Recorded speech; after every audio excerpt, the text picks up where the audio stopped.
Assalamualaikum warahmatullahi wabarakatuh.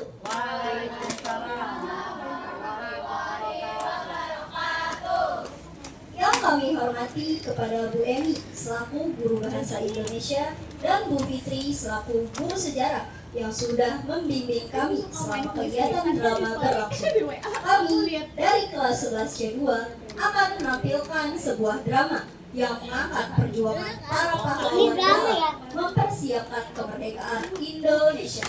Selamat menyaksikan.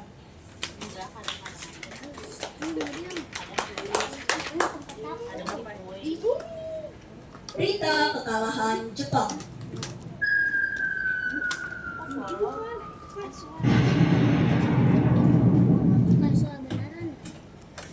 Dijatuhkannya bom di kota Hiroshima dan Nagasaki membuat Jepang menyerah tanpa syarat kepada sekutu pada tanggal 14 Agustus 1945 dan mengakui adanya deklarasi Potsdam yang berisi kesepakatan yang dibentuk untuk mengakhiri Perang Dunia Kedua.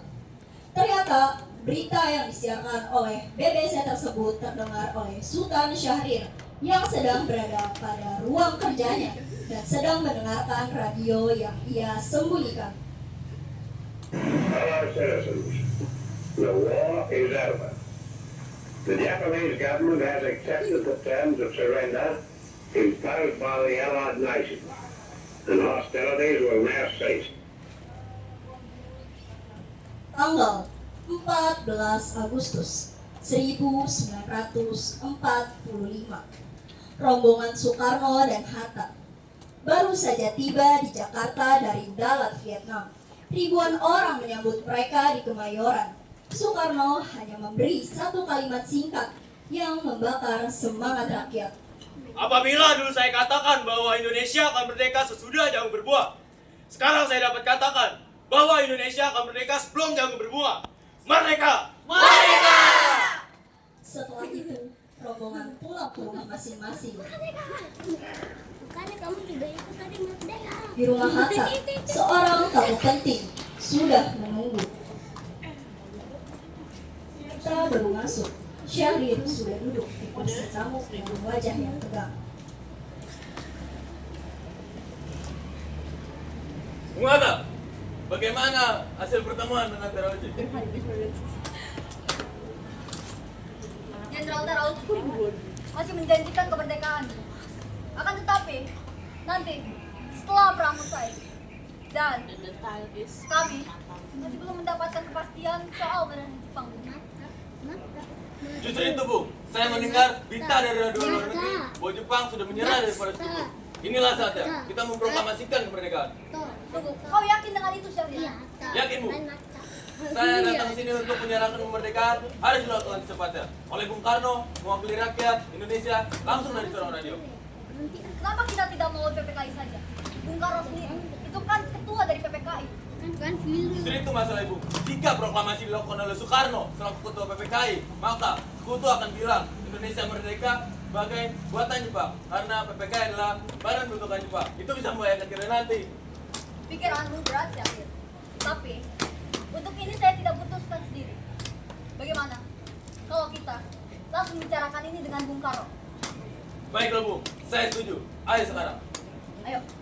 Setelah percakapan itu, Sultan Syahrir dan Hatta segera pergi ke rumah Soekarno untuk membicarakan tentang pendeklarasian kemerdekaan yang akan dilakukan Soekarno mewakili rakyat Indonesia melalui corong radio.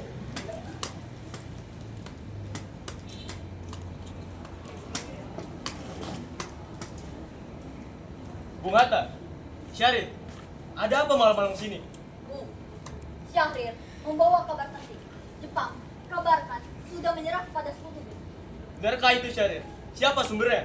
Radio luar negeri, Bung. Saya mohon, segeralah buat pernyataan kemerdekaan. Lakukan sendiri, mewakili rakyat, bukan atas nama PPKI, agar sekutu tidak menganggap kita boneka Jepang. Saya tidak setuju, Syahrir. Saya dan Bung Hatta tidak bisa bertindak gegabah.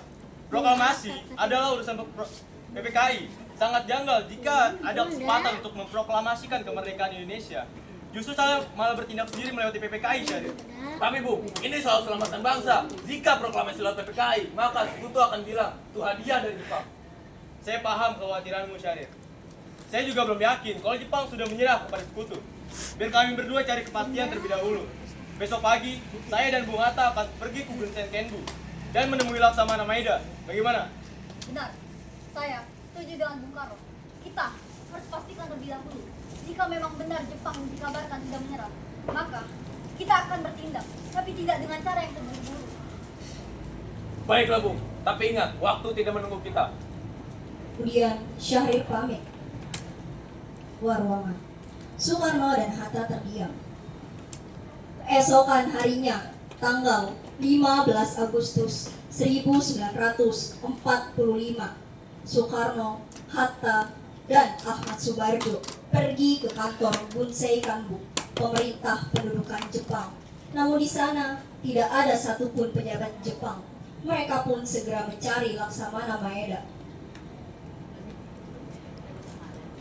Kita menyambut ketiganya di ruang tamu.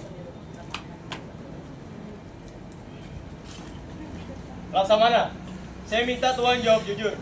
Apakah Jepang sudah menyerah kepada sekutu, Tuan? Saya belum bisa memberikan jawaban yang memuaskan, Tuan. Sampai saat ini, saya belum juga mendapatkan perintah langsung dari Tokyo. Saya sudah dengar kabar-kabar, tapi belum ada konfirmasi resminya. Jadi, Tuan sendiri tidak mengetahui kepastiannya. Maaf, saya hanya bisa mengatakan, tunggu perkembangan. Segera setelah perintah resmi akan saya sampaikan. Sepertinya kita tidak akan dapat jawaban tegas di sini. Baik, Laksamana. Terima kasih atas kejujuran Tuan. Bung, tunggu dulu. Bagaimana dengan rapat PPKI? Para anggota PPKI masih menginap di Hotel Destindes. Bagaimana kalau besok, tanggal 16 Agustus, kita adakan rapat pukul 10 pagi di kantor Dewan Sanyo Keiji di Kerjambut. Baik, Bung. Rapat PPKI besok pagi. Kita akan bahas langkah selanjutnya. Kemudian mereka berpamit dan segera pulang. Sore harinya, tanggal 15 Agustus 1945. Ketika Hatta baru saja tiba di rumah, dua pemuda datang dengan berita yang sama. Mereka adalah Subadyo Sastro Satomo dan Subianto. Bung Hatta, kami baru mendapatkan konfirmasi lagi. Jepang sudah benar-benar menyerah. Ini bukan kabar angin. Kami mendesak agar proklamasi segera dilakukan. Jangan tunggu rapat PPKI besok. Itu terlalu lambat. Jepang sudah tidak berkuasa lagi. Sekarang adalah saatnya bahasa Indonesia beririndak. Sabarlah kawan-kawan, saya mengerti semangat kalian. Tadi, saya baru saja menemui Laksamana Maeda. Beliau sendiri belum mendapatkan perintah dari Tokyo. Perintah dari Tokyo sudah tidak penting lagi. Jepang sudah kalah. Jangan biarkan proklamasi diatur oleh mereka yang masih ragu-ragu. Baik, saya akan bicarakan itu dengan Bung Karno malam ini. Tapi, kalian berdua harus tenang. Jangan melakukan suatu tindakan yang gegabah. Kami titipkan nasib bangsa ini di pundak Bung sekalian. Bung Hatta, jangan sampai proklamasi datang dari hadiah Jepang. Baik, saya berjanji. Saya berjanji akan melakukan yang terbaik demi kemerdekaan kita. Kemudian Subianto dan Subadyo segera pamit. Hatta terdiam merenung. Malam itu juga, Hatta segera menghubungi Soekarno. Tekanan dari Syahrir, Subadyo, dan Subianto semakin kuat. Sementara Soekarno masih berpegang pada prosedur PPKI. Perbedaan pendapat dan peristiwa Rengas Dengklok. Tanggal 15 Agustus 1945, sore menjelang malam, para pemuda berkumpul di Laboratorium Bakteriologi Pegangsaan Timur 16. Mereka merundingkan satu hal, yaitu bagaimana memaksa Soekarno dan Hatta segera memproklamasikan kemerdekaan tanpa adanya campur tangan Jepang. Kawan-kawan, kita semua sudah sepakat. Indonesia harus merdeka atas kehendak rakyat. Tanpa ada ikatan apapun dengan Jepang, kita tidak mau kemerdekaan ini dicap sebagai hadiah atau buatan Jepang. Tapi masalahnya, Bung Karno dan Bung Hatta masih berpegang pada PPKI. Mereka belum mau bertindak sendiri. Maka dari itu, kita harus bertindak. Kita harus pergi ke rumah Bung Karno malam ini juga. Desak beliau agar segera memproklamasikan kemerdekaan. Saya setuju. Tapi bagaimana caranya? Bung Karno orangnya keras. Dia mudah untuk didesak.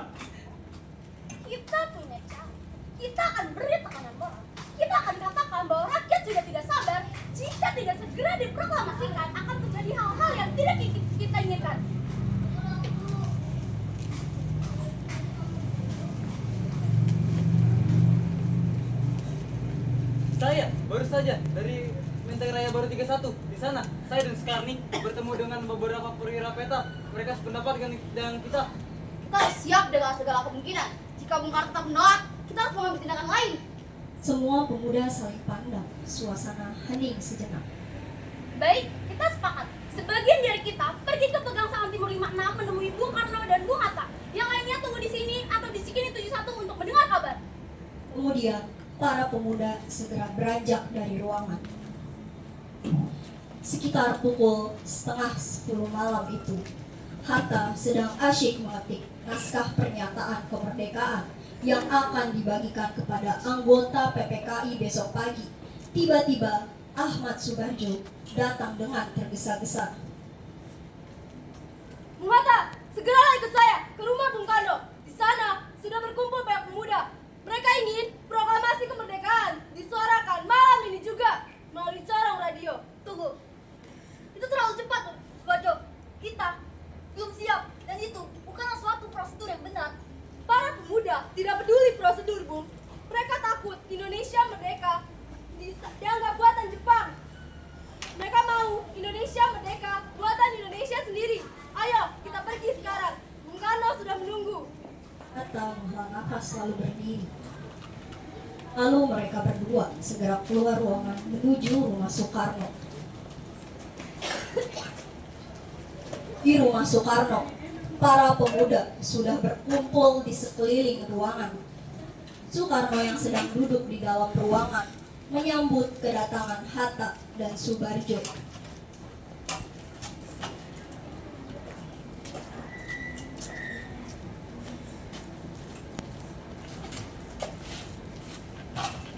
Bung Karno, Bung Hatta, kami para pemuda mendesak. Proklamasikan kemerdekaan malam ini juga sebelum pukul jam 12 malam tiba. Jangan tunggu besok, jangan lawan PPKI. Lakukan atas nama rakyat Indonesia. Wikana, saya sudah dengar desakan kalian semua. Saya sendiri juga tidak bisa bertindak gegabah, Wikana. Kemerdekaan bukan perkara main-main, butuh waktu yang tepat. Waktu yang tepat adalah sekarang, Bung. Jepang sudah menyerah, tidak ada lagi alasan untuk menunda. Saya sudah rencanakan ini semua. Di Saigon, saya sudah rencanakan bahwa proklamasi akan saya lakukan tanggal 17. Mengapa tidak lebih baik tanggal 16, Bung? Apa bedanya dengan satu hari? Karni, saya percaya pada hal-hal yang tidak bisa dijelaskan secara akal. Saya percaya mistik. Dan tanggal 17 itu angka suci dan keramat. Bung Karno, kami para pemuda tidak bisa menerima alasan mistik. Sekali lagi saya katakan, jika Bung Karno tidak segera memproklamasikan kemerdekaan malam ini juga, besok pagi akan terjadi pembunuhan dan penumpahan darah. Ini leherku, Wikana. Seret aku pojok sana. Bunuh aku malam ini juga. Jangan menunggu sampai besok. Maaf Bung, maksud kami bukan membunuh Bung. Kami hanya memperingatkan, jika Bung Karno tidak segera memproklamasikan kemerdekaan malam ini juga, besok pagi rakyat akan bertindak. Mereka akan membunuh orang-orang yang dicurigai pro Belanda, seperti orang-orang Ambon dan lain-lain. Sudahlah, Bung. Duduklah. Wikana, kawan-kawan yang lainnya juga, duduklah. Kita tidak bisa selesaikan masalah ini dengan cara saling mengancam seperti ini. Bung Karno, para pemuda punya alasan kuat. Mereka takut Indonesia merdeka itu buatan Jepang. Tapi Bung Karno punya pertimbangan. Mungkin ada jalan tengah. Kan sudah saya bilang, proklamasi akan saya lakukan tanggal 17. Dan itu sudah keputusan saya. Titik. Tidak bisa malam ini. Setelah itu, pertemuan berakhir tanpa adanya kesepakatan. Para pemuda keluar dengan muka yang kecewa. Kemudian, Wikana dan Darwis segera melapor ke markas Baperpi di Cikini 71.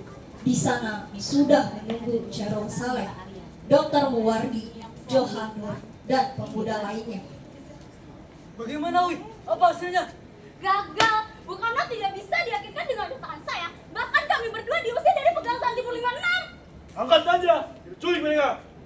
Tapi, bagaimana cara menjalankannya? Menculik Bung Karno dan juga Bung Hatta bukanlah perkara yang mudah. Mereka adalah tokoh yang besar. Tapi jika ini satu-satunya cara untuk memaksa proklamasi, maka saya siap. Kemudian Soekarni masuk dari pintu belakang, berjalan mendekati Cerong Saleh, lalu berbisik.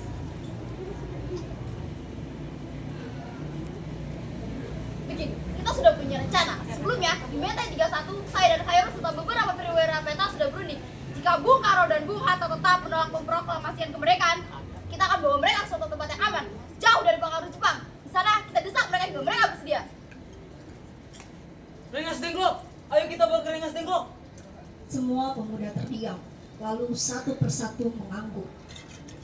Baiklah, saya yang akan mengurus Bung Hatta. Khairul, kamu urus Bung Karno. Siap. Kemudian para pemuda segera beranjak dari ruangan. Dini hari, tanggal 16 Agustus 1945, sekitar pukul 3 dini hari pagi, suasana masih gelap. Di rumah Jalan Diponegoro, Hatta sedang duduk bersahur sendirian. Di luar pagar, 3 pemuda muncul, Sukarni, Singgi, dan Yusuf Kunto. Mereka datang dengan tekad yang bulat. Mereka bertiga berdiri di luar pagar, kemudian mereka berbisik. Kita tunggu di sini. Bung Hatta sedang tahu. Jangan masuk dulu. Hormati beliau. Jam segini biasanya beliau sudah bangun. Sabar. Selang beberapa lama, pintu rumah terbuka. Hatta keluar dengan wajah yang tenang. Soekarno, Singgi, ada apa kalian malam-malam datang ke rumah saya? Masuklah terlebih dahulu. Tidak, Bung. Kami tidak akan lama. Kami datang untuk memberitahu bahwa pada pukul 12 tengah hari nanti akan ada 15.000 rakyat yang menyebar ke seluruh kota bersama pemuda, mahasiswa, dan laskar peta. Kami akan melucuti tentara Jepang, Bung. Tunggu, Sukarni, kalian akan berhadapan dengan tentara Jepang yang masih lengkap di Jawa. Itu hanya fantasi belaka, Sukarno, bukan rencana yang matang. Bung, kamu tuh sudah bulat. Tidak bisa dipersoalkan lagi. Untuk menghindari suasana kacau nanti siang, Bung Karno dan Bung Hatta harus dibawa keluar Jakarta. Kami datang untuk menjemput Bung. Sukarni, dengarkan saya. Cara kalian hanya akan menimbulkan pertumpahan darah. Saya memohon untuk batalkan rencana kalian. Maaf, Bung. Keputusan sudah bulat. Tidak bisa dipersoalkan lagi. Bung harus ikut kami sekarang. Hatta terdiam, melihat keteguhan di mata ketiga pemuda itu.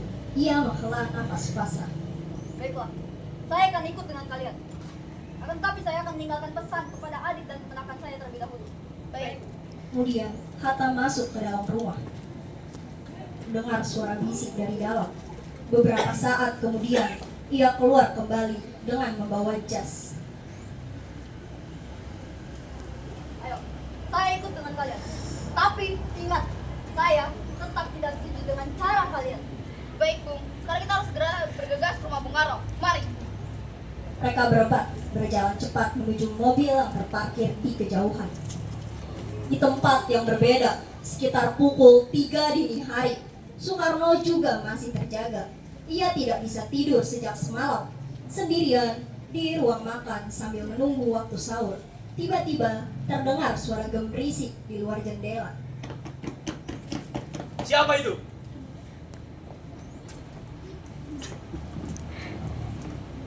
Maaf, Bung. Sudah mengganggu waktu sahur ya. Kami datang untuk menjemput Bung. Sukarni, kalian semua, ada apa malam-malam sini? Kami sudah bicara dengan Bung Hatta. Beliau sudah setuju dengan kami. Sekarang giliran Bung. Setuju. Setuju untuk apa? Memang kita mau kemana? Bung Karno dan Bung Hatta akan dibawa keluar Jakarta. Sebentar lagi, pada siang hari nanti akan terjadi bentrokan besar antara rakyat dan Jepang. Kami tidak mau Bung terkena imbasnya. Bung harus kami selamatkan. Selamatkan? Atau kalian culik? Terserah Bung mau nyebut yang apa. Yang pasti Bung harus tetap ikut dengan kami. Ini demi kemerdekaan Indonesia, Bung. Sukarni, kalian semua ini adalah anak-anak muda yang tidak sabar. Kan sudah saya bilang, proklamasi akan saya lakukan tanggal 17. Tunggu 1 hari lagi, Sukarni. 1 hari itu terlalu lama, Bung. Kami sudah tidak percaya pada Jepang. Kami tidak mau kemerdekaan Indonesia ini dijadikan sebagai hadiah. Bung harus ikut kami sekarang, atau kami akan terpaksa. Kalau begitu baik, saya ikut. Tapi kalian semua ingat, kalian bertanggung jawab atas tindakan kalian ini. Paham? Paham? Fatmawati baru saja keluar dari kamar setelah mendengar suara gaduh. Ia menggendong Guntur yang masih bayi, berusia sekitar 9 bulan. Mas, ada siapa ini? Jam segini masih malam. Ini Sukarni dan kawan-kawannya, Pak. Mereka meminta saya untuk ikut dengan mereka sebentar. Maaf, Bu. Kami datang bukan untuk main-main. Kami datang untuk menjemput Bung Karno. Situasi di sini tidak aman. Tidak aman? Maksudnya bagaimana? Dan kemana Mas Karno akan dibawa? Bung Karno akan dibawa ke suatu tempat yang aman, Bu. Jauh dari pengaruh Jepang. Kami juga sudah menjemput Bung Hatta. Kalau begitu, Fat sama Guntur ikut. Kemana Mas pergi? Di situ aku berada. Fat, ini perjalanan yang berbahaya. Lebih baik kau dan Guntur tinggal di rumah. Aku akan cepat kembali, Fat. Tidak Mas, aku tidak mau ditinggal. Guntur masih kecil, dia butuh aku dan aku butuh Mas. Baik, Bu. Bung Karno, Bung Hatta sudah menunggu. Kita harus segera bergegas sebelum fajar tiba. Mari. Mereka berempat, Soekarno, Fatmawati, Guntur, dan pemuda keluar menuju mobil yang terparkir. Sekitar pukul 6 pagi, waktu Indonesia, Singgih dan Sukarni dari Daidan Jakarta memasuki halaman rumah Tionghoa. Soekarno dan Hatta dipersilahkan tinggal di keluarga Tionghoa yang bernama Isong. Begini, sebelumnya saya minta maaf karena telah membawa saudara-saudara kemari dengan paksa. Kamu sudah tidak percaya pada Jepang. Kamu sudah tidak bisa menunggu lebih lama lagi untuk kemerdekaan Indonesia. Mohon pertimbangan kembali. Mohon bersabar, Bung Sukarni. Kami tahu golongan muda tidak sabar. Namun semua ini butuh waktu, Bung. Benar, Bu. Kami akan mempersiapkan semuanya dan secepatnya. Bu, tidak perlu khawatir dengan semuanya. Pada akhirnya, upaya Sukarni untuk menekan Soekarno dan Hatta tidak berhasil. Mereka pun segera keluar dari ruangan. Lalu, pada pagi hari, sekitar pukul 8 pagi, kabar hilangnya Soekarno dan Hatta mulai tersebar.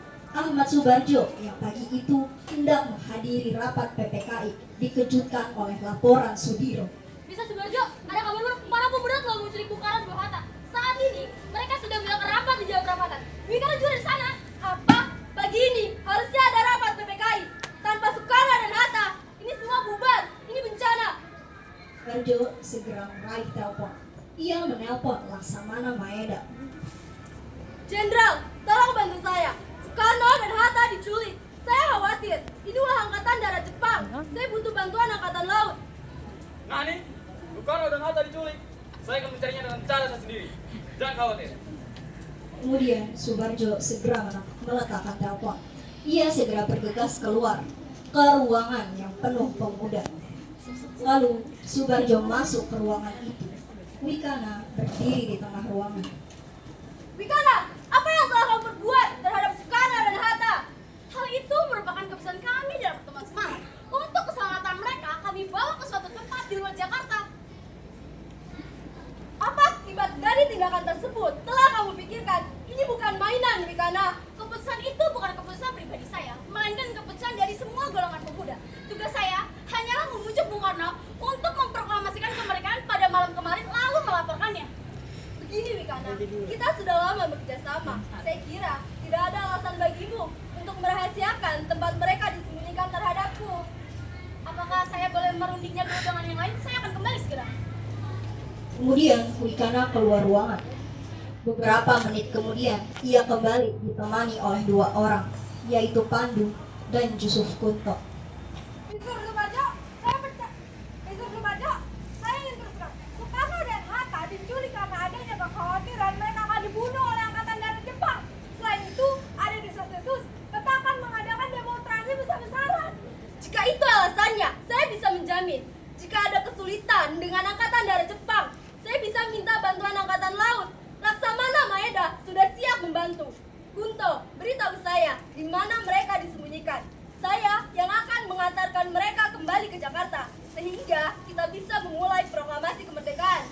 Baik, Minter Subarjo, saya percaya padamu. Mari saya antar Bung menyebut mereka. Subarjo, Sudiro, Yusuf Kunto, dan seorang sopir naik ke mobil Skoda. Mesin mobil dinyalakan. Hari sudah menunjukkan pukul 4 sore. Kemudian, mobil kembali melaju menjelang pukul 6 malam. Mereka tiba di Rengas Dengklok. Mobil berhenti di depan pendopo. Subarjo, Sudiro, dan Kunto kemudian turun. Mereka beristirahat sebentar di pendopo, tidak jauh dari asrama Peta. Rupanya, disinilah tempatnya, Rengas Dengklok. Kemudian, Yusuf Kunto pergi meninggalkan mereka. Setelah menunggu beberapa lama, ia kembali bersama dengan Soekarni. Mr. Subarjo, mari ke belakang saya. Bung Karno dan Bung Hatta sudah menunggu di asrama Peta. Mari. Mereka berjalan menuju asrama Peta. Di dalam, mereka bertemu dengan Mayor Subeno, komandan Peta setempat. Mayor Subeno duduk di belakang meja. Wajahnya sungguh-sungguh.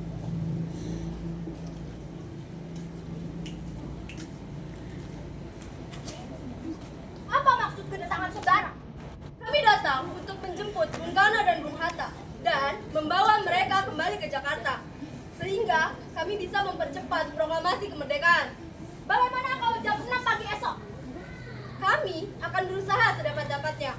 Kami mungkin telah selesai pukul 6 pagi, tetapi menjelang tengah hari esok kami telah siap. Jika tidak, bagaimana? Mayor, jika segala sesuatunya gagal, sayalah yang akan memikul tanggung jawabnya. Dan Mayor boleh tembak mati saya. Saya puas dengan jawaban saudara. Silakan jemput mereka. Subarjo menghela nafas lega. Mereka segera keluar ruangan menuju tempat Soekarno dan Hatta ditahan.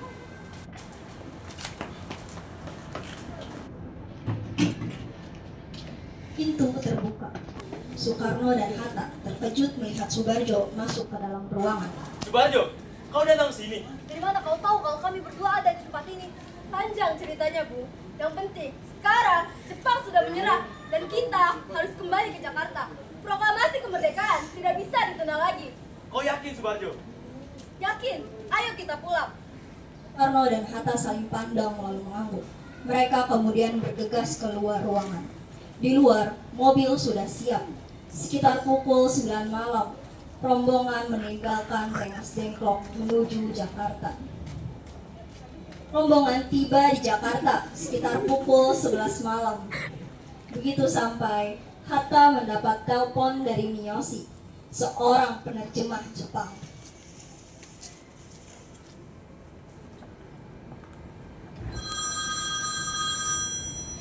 Dr. Hatta, apakah Bung Karno dan Bung Hatta bisa bertemu dengan Mayor Jenderal Nishimura malam ini? Baik, kami berdua akan datang ke sana. Terima kasih. Bung, Jenderal Nishimura memanggil kita. Sepertinya beliau ingin membicarakan sesuatu kepada kita berdua. Ayo kita penuhi, Bu. Tapi kita juga harus tetap hati-hati. Setelah menerima pesan yang disampaikan Miyoshi lewat telepon, Soekarno dan Hatta segera menuju kediaman Jenderal Nishimura.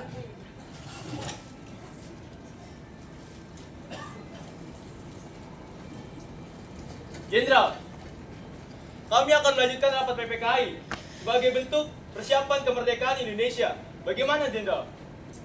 Maaf, Saudara Rosan, saya tidak bisa membantu lagi. Sejak pukul 1 siang ini, Jepang harus mempertahankan status quo.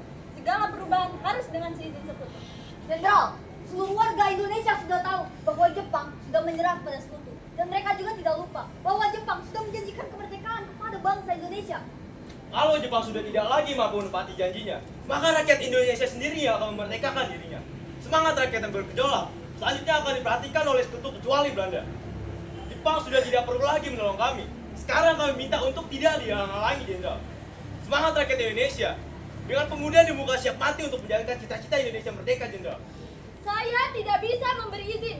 Saya hanya menjalankan perintah. Jenderal, Kami berada di sini bukan untuk minta izin. Kami berada di sini memberitahu bahwa kemerdekaan adalah hak kami dan itu bukan sebuah hadiah.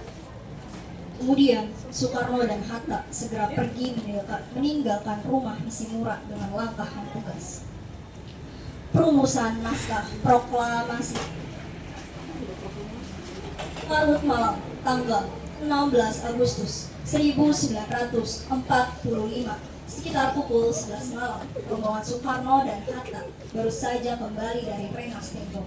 Kini mereka menuju satu-satunya tempat yang masih terbuka, rumah Laksamana Maeda. Bung Hatta, ini satu-satunya harapan kita malam ini, Bung. Nishimura sudah menutup pintu, Bung. Maeda berbeda. Dia dari angkatan laut. Sejauh ini dia selalu bersimpati terhadap perjuangan kita, Bu. saya yang akan berbicara dengan Maeda. Beliau pernah berjanji pada saya, jika sewaktu-waktu kami membutuhkan tempat untuk rapat, rumahnya tersedia. Pintu terbuka oleh Maeda. Maeda menyambut mereka. Mereka bertiga masuk ke dalam rumah Laksamana Maeda. Di ruangan itu sudah hadir seluruh anggota PPKI yang berada di Jakarta. Miyoshi, penerjemah dari Angkatan Darat, juga ada. Bung Karno, Bung Hatta, selamat malam. Saya sudah dengar kalian menemui Nishimura. Bagaimana hasilnya? Tidak baik, Laksamana. Nishimura mengatakan sejak pukul 13 siang tadi, Jepang harus mempertahankan status quo. Beliau tidak bisa membantu lagi, Tuan. Saya khawatir akan itu. Saya sendiri sudah 2 kali meminta pada pemerintahan Jepang di Tokyo untuk memerdekakan Indonesia. Tapi hingga Jepang kalah, saya belum mendapatkan jawaban yang saya inginkan. Tuan, kami berada di sini bukan untuk meminta ini. Kami berada di sini karena kami akan memproklamasikan kemerdekaan Indonesia. Apakah Tuan bersedia rumah Tuan dijadikan sebagai tempat perumusan naskah proklamasi? Saya tidak akan merintangi. Yang penting Indonesia harus memerdekakan dirinya sendiri. Rumah ini saya persilahkan. Terima kasih Tuan. Jasa Tuan tidak akan kami lupakan. Saya juga akan membantu jika diperlukan. Silahkan gunakan ruangan yang kalian butuhkan. Saya akan pergi istirahat dahulu. Karno menoleh ke Hatta dan Subarjo. Mereka bertiga mengangguk. Lalu Maeda meninggalkan mereka dan segera pergi beristirahat. Soekarno kemudian berdiri di tengah ruangan. Seluruh anggota PPKI dan para pemimpin pemuda memperhatikannya. Hadirin sekalian, kita sudah tidak punya banyak waktu. Saya, Bung Hatta, Seti Melik, Subarjo, dan Soekarni akan mengundurkan diri ke sebuah kamar kecil untuk merumuskan teks proklamasi. Kami akan merumuskan teks yang ringkas. Setelah itu, akan kami bawa ke sidang PPKI di ruangan ini untuk dimintai persetujuan. Kami memohon doa dan dukungan dari para hadirin yang ada di ruangan ini. Soekarni, Sayuti Melik, dan Subarjo berdiri mengikuti Soekarno dan Hatta. Mereka berlima masuk ke sebuah kamar kecil di ujung lorong. Kemudian pintu tertutup. Di dalam kamar kecil itu tersedia sebuah meja bundar dan 5 kursi. Lampu minyak menyala temaram.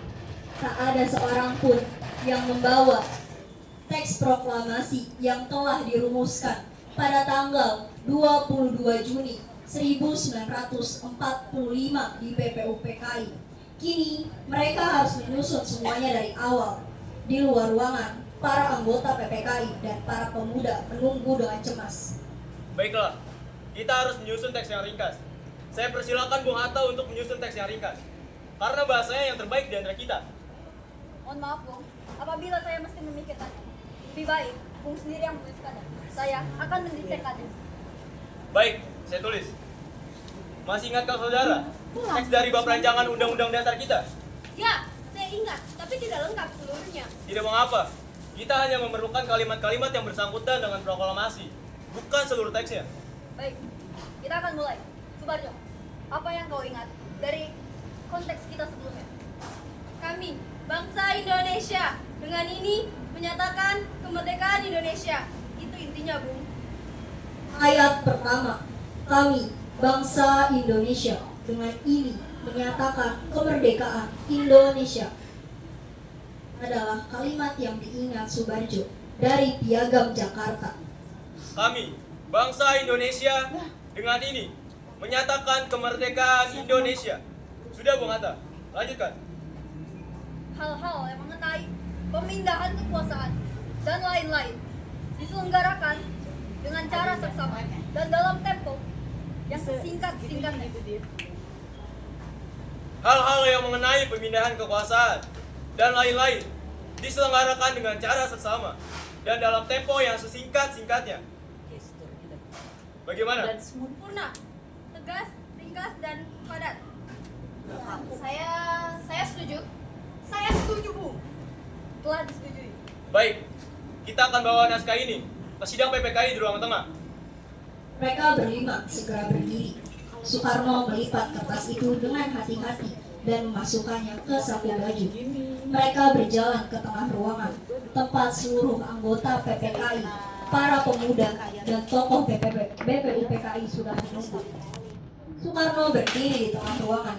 Ia mengeluarkan kertas dari sakunya.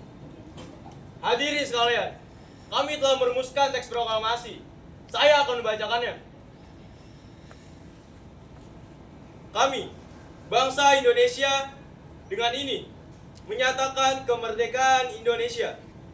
Hal-hal yang mengenai pemindahan kekuasaan dan lain-lain diselenggarakan dengan cara seksama dan dalam tempo yang sesingkat-singkatnya. Bagaimana? Apakah hadirin sekalian setuju? Ini sejenak. Kemudian Soekarni yang berdiri di samping Subarjo melangkah maju. Bung Karno, saya kurang setuju. Silakan Soekarni, apa keberatanmu? Teks proklamasi ini terlalu lemah dan lembek. Tidak melambangkan tekad yang kuat untuk melepaskan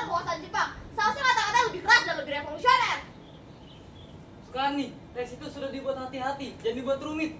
Kita membutuhkan teks yang beringat dan tidak butuh tafsir. Teks ini sudah tepat. Bung Skarni, saya mengerti keberatanmu.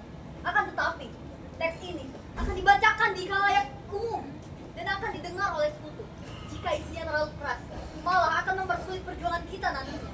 Yang penting isinya, Indonesia merdeka. Skarni, teks ini sudah dirumuskan oleh 5 orang. Mari kita hargai. Sukarni terdiam. Ia melihat sekeliling. Sebagian besar hadirin mengangguk setuju dengan teks itu. Baiklah, saya terima. Tapi saya harap teks proklamasi ini dapat dibacakan dengan penuh semangat dan tekad yang kuat, bukan hanya sekedar formalitas. Itu pasti Sukarni. Saya sendiri yang akan membacakannya. Kemudian tepuk tangan mulai bergemuruh di ruangan itu. Setelah suasana reda, Soekarno kembali bersuara. Hadirin sekalian, teks proklamasi telah disetujui. Sekarang siapa yang akan menandatangani teks ini? Bung, saya mengusulkan agar teks ini ditandatangani oleh para hadirin yang hadir di ruangan ini. Saya punya alasan. Bagi yang menandatangani, seperti surat kemerdekaan Amerika Serikat yang ditandatangani oleh banyak tokoh. Dengan demikian, generasi-generasi berikutnya bisa mengetahui siapa-siapa saja yang memerdekakan bangsa Indonesia. Saya setuju dengan usulan Bung Hatta. Tapi izinkan saya untuk mengajukan alternatif. Supaya teks ini ditandatangani dengan kata-kata wakil-wakil bangsa Indonesia. Bung Karno, saya tidak setuju. Saya tidak rela kelompok saya dideretkan senapas dengan para anggota PPKI dan para pemuda yang tidak memiliki peran penting apa-apa dalam teks kemerdekaan Indonesia ini. Mereka tidak berhak menandatangani, Bung.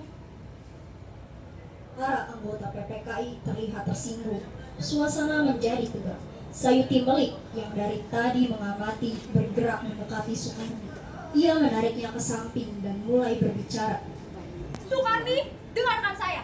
Tidak ada yang keberatan jika Bung Karno dan Bung Hatta yang menandatangani. Coba pikirkan, itu jalan keluar terbaik.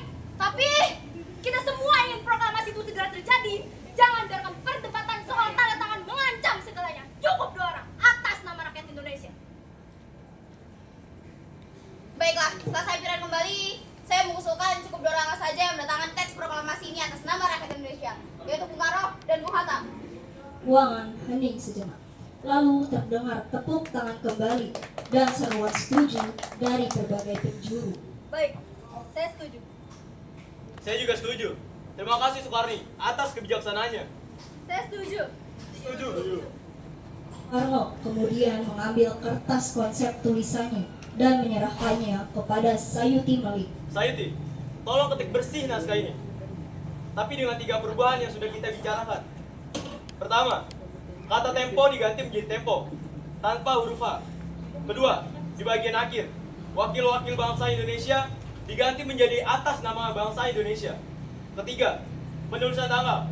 Jangan menulis tanggal 17/8/45, tapi tulis tanggal hari 17 bulan 8 tahun 05. Saya akan segera mengetik naskah ini, Bung. Baik. Lalu Sayuti membawa kertas itu ke sudut ruangan. Ia kemudian mencari mesin tik. Seorang pemuda membantu menyiapkan kertas dan karbon. Suara ketukan mesin tik mulai terdengar.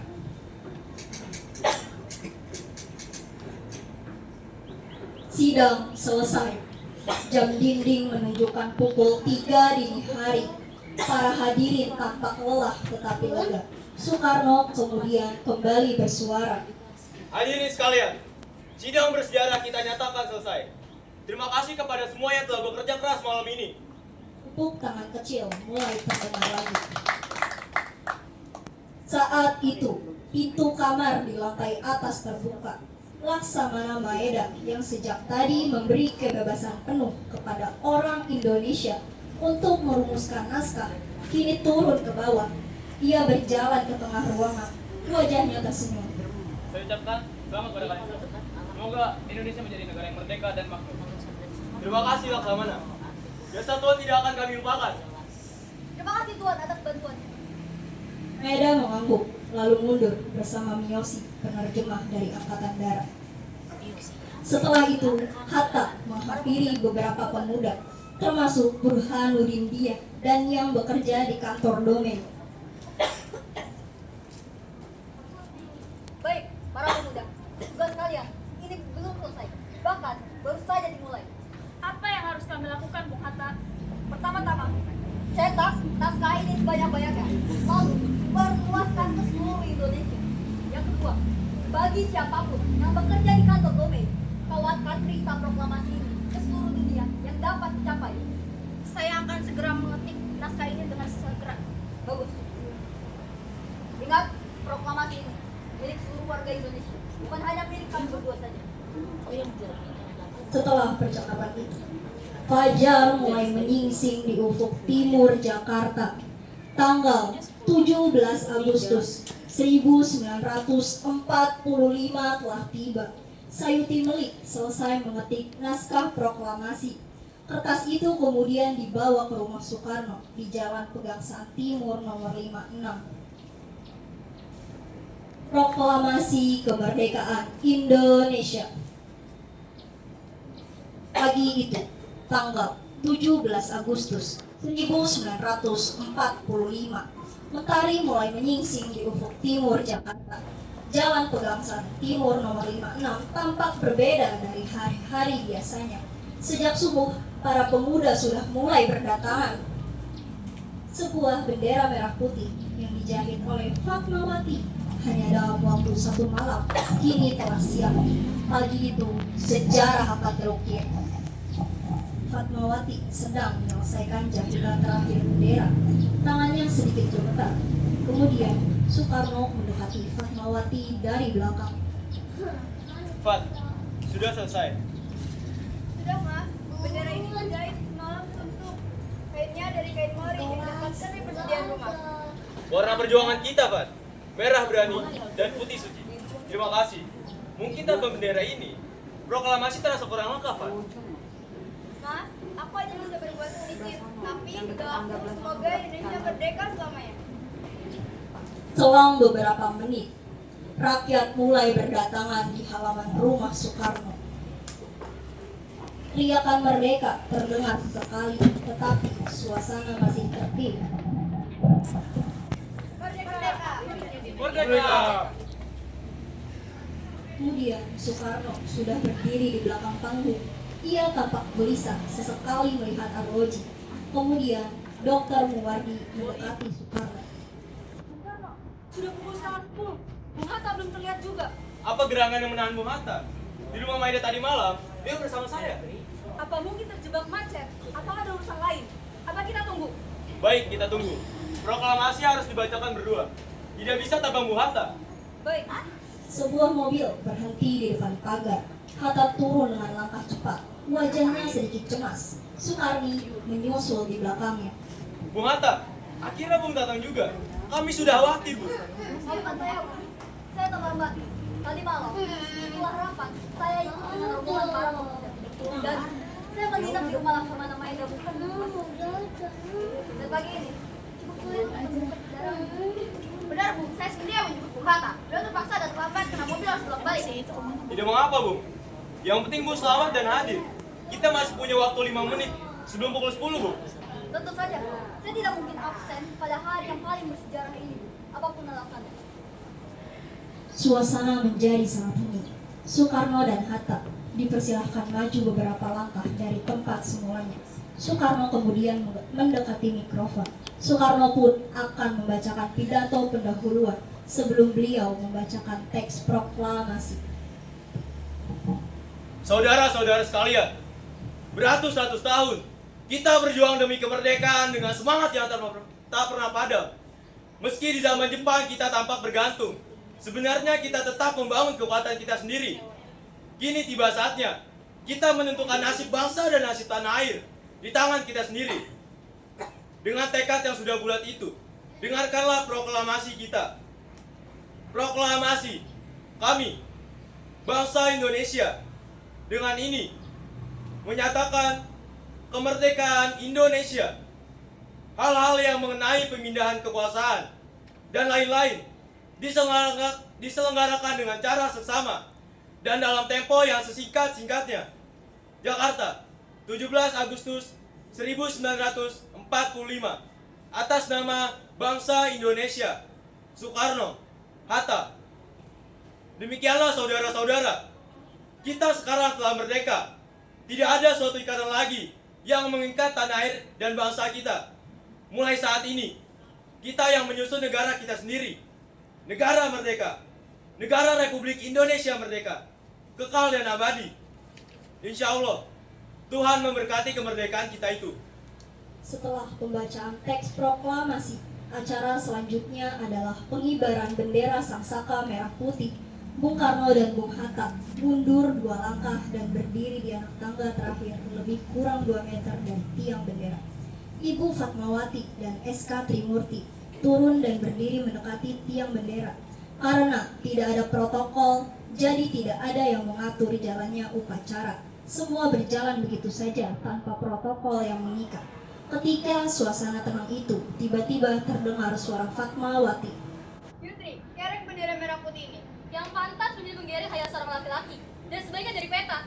Hai Latif, jaga baik bendera ini. Baik Bu, saya akan melaksanakannya. Saya siap. Hai Suhud, bantu saya. Siapa? Latif berpaling kepada Suhud, seorang pemuda anggota barisan pelopor. Suhud mengambil bendera dari baki dengan hati-hati. Ia mengikatkan bendera ke tali pada tiang bambu, sementara Latif berdiri di samping tiang, siap mengerek.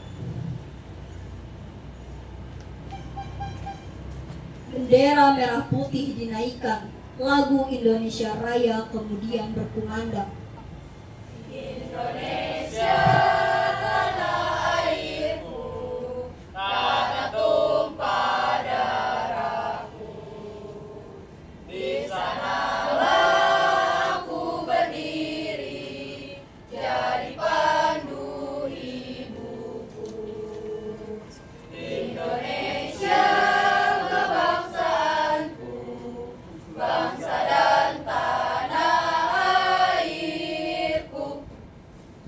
Setelah selesai, ternyata masih banyak massa rakyat yang baru datang karena sebagian baru tahu kalau upacara dipindahkan dari lapangan Ikada ke Pegangsaan Timur 56. Di antara yang terlambat datang adalah barisan pelopor dari Pejaringan di bawah pimpinan S. Brata. Tak lama setelah itu, Bung Hatta pulang dan Bung Karno masuk kembali ke dalam rumahnya karena kondisinya yang kurang sehat.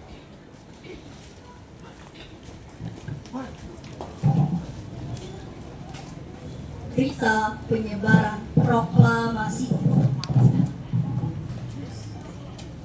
Latar, kantor berita Domei, ruang radio, siang hari, tanggal 17 Agustus 1945.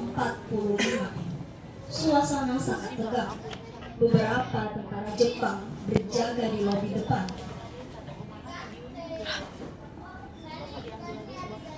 Aludin masuk lewat pintu belakang dengan mengendap-endap. Ia menghampiri Waidan Palenewen yang sedang diisi. Pak Waidan, ini dia teks aslinya. Saya berhasil menyelinap dari pengasaan. Merdeka. Akhirnya Syahrudin, cepat berikan ini kepada Markodis Ekul. Katakan padanya, kirim sekarang juga. Tapi Pak, penjagaan di depan sangat ketat. Kalau mereka tahu kita mengirimkan berita ini, kepala kita taruhannya. Sejarah tidak menunggu orang takut. Pergilah. Syahrudin kemudian berlari ke ruang transmisi. Di sana, Evus sedang duduk di depan alat telegrafnya. Bos, ini teks proklamasi. Pak Waidan minta kirim sekarang ke seluruh jaringan telegraf kita. Baiklah, demi Indonesia.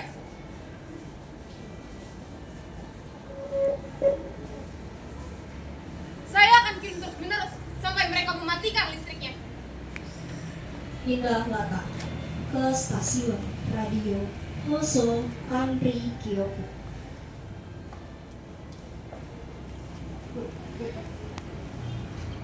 Yusuf Ronodipuro sedang berdebat bisik dengan seorang teknisi di dalam studio yang gelap. Apa pemancarnya sudah siap? Sudah saya sambungkan ke kabel udara. Kita hanya punya waktu beberapa menit sebelum kita melacak sinyal kita. Itu lebih dari cukup. Begitu saya mulai bicara, jangan hentikan rekaman ini apapun yang terjadi. Yusuf, jika mereka mengetahui kita menyiarkan ini, mereka tidak akan segan-segan menggunakan bayonetnya. Biarkan saja, biar mereka tahu bahwa suara kemerdekaan tidak dapat ditusuk dengan bayonet. Sekarang, beri saya tanda.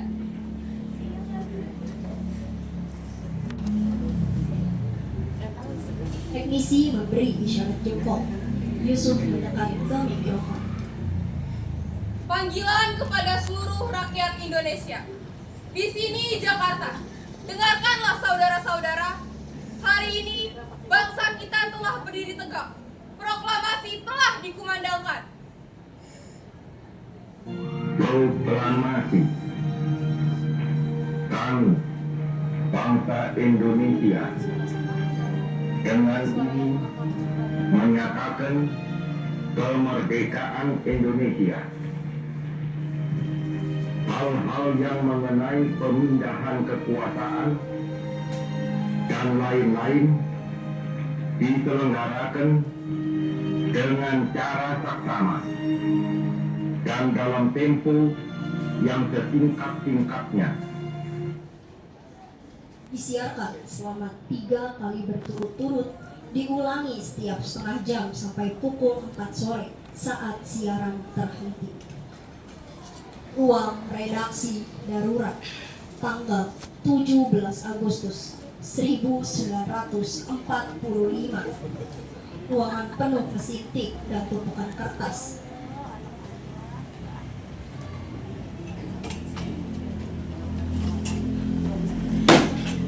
Radio mungkin disensor, pemancar mungkin disegel, tapi tulisan adalah peluru yang tidak bisa mereka tangkap di udara.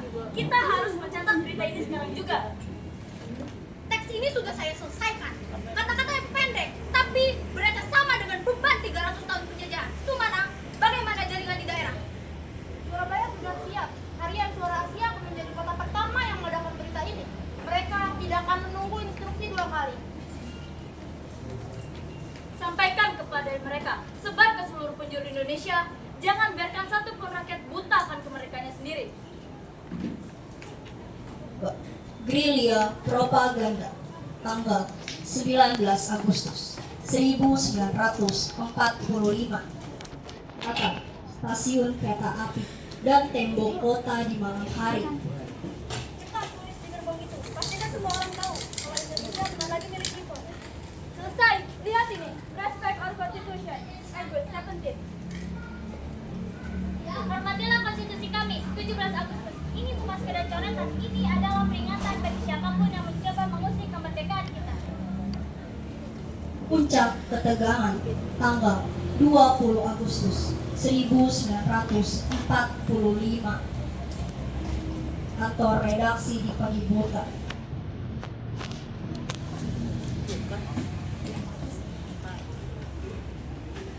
Lihat, hampir seluruh surat kabar di Jawa tentang hari ini, proklamasi dan undang-undang dasar kita sudah terpampar di halaman depan. Dunia tidak bisa lagi menutup mata. Kertas-kertas ini telah menjadi saksi bahwa Republik bukan sekedar mimpi, melainkan kenyataan yang tertulis di atas hukum. Angkat senjata, September 1945. Depan gedung percetakan Jawa Simbol, terlihat tentara Jepang berjaga dengan bayonet.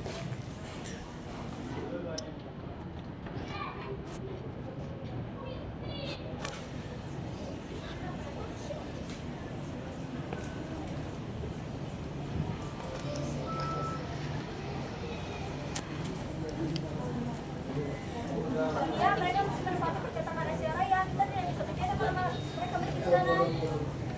Kita sudah cukup berjuang dengan pena. Sekarang, saatnya tangan ini merebut hak kita sepenuhnya. Jika tinta kami dibatasi, maka biarkan semangat kami yang bicara lewat keberaniannya. Apa rencana kita? Serbu gunung itu, rebut mesin cetaknya. Kita akan melahirkan suara baru dari rahim perjuangan ini. Kita akan menamakannya Koran Merdeka. Semua pemuda bergerak maju, diiringi teriakan merdeka. Merdeka! Putusan 8 daerah, tanggal 17 Agustus 1945. Indonesia telah merdeka.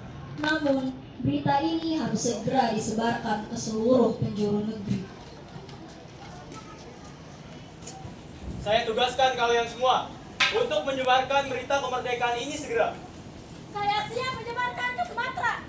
Saya akan ke Jawa Barat. Saya akan ke Jawa Tengah. Saya akan ke Kalimantan. Saya akan menyebarkan ke Bali dan Nusa Tenggara. Saya akan ke Sulawesi. Saya menuju Maluku. Saya akan ke Papua. Kalian semua, pergilah dan kalian.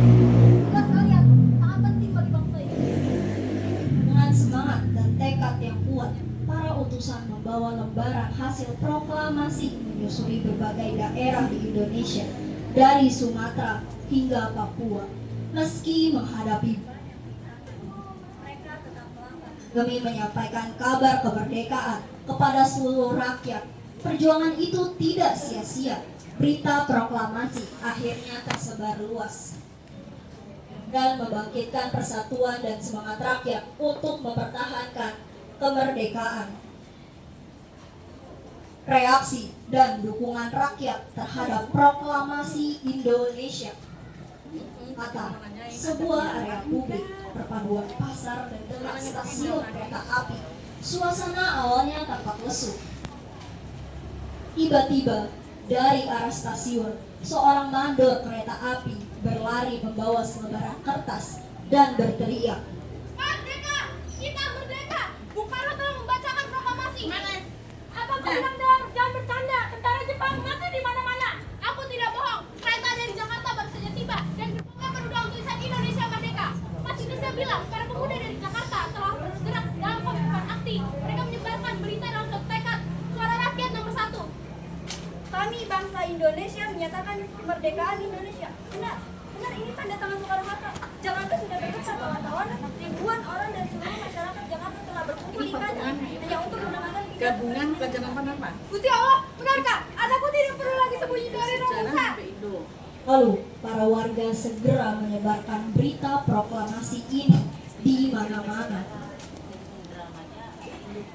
Di tempat yang berbeda, di daerah Jogja, tiba-tiba seorang kurir datang dengan tergesa-gesa membawa kabar dari arah keraton. Saudara, kabar dari keraton. Trikuler Hamengkubuwana ke-9 telah mengeluarkan pernyataan resmi.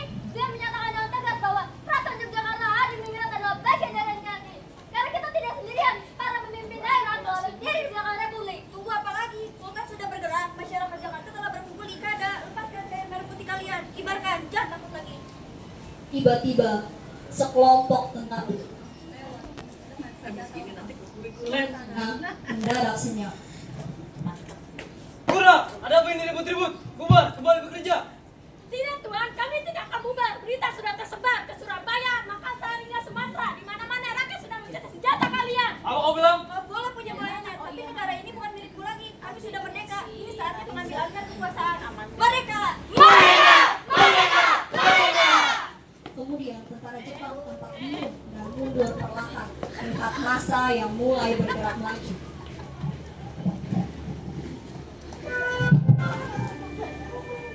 Sejak saat itu, tak ada lagi ketakutan.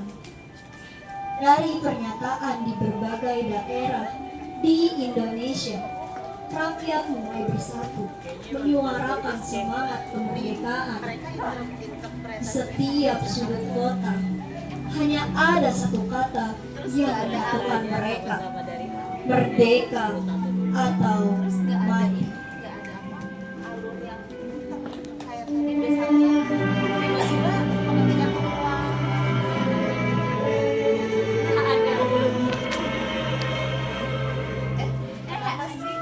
Interpretasinya bisa keren gitu anak kecil, bisa ada chemistry. Interpretasinya mirip kok C1 sama C2. Sekian penampilan dari kami dari 11C2. Maaf jika masih ada kesalahan selama penampilan berlangsung. Terima kasih. Wassalam.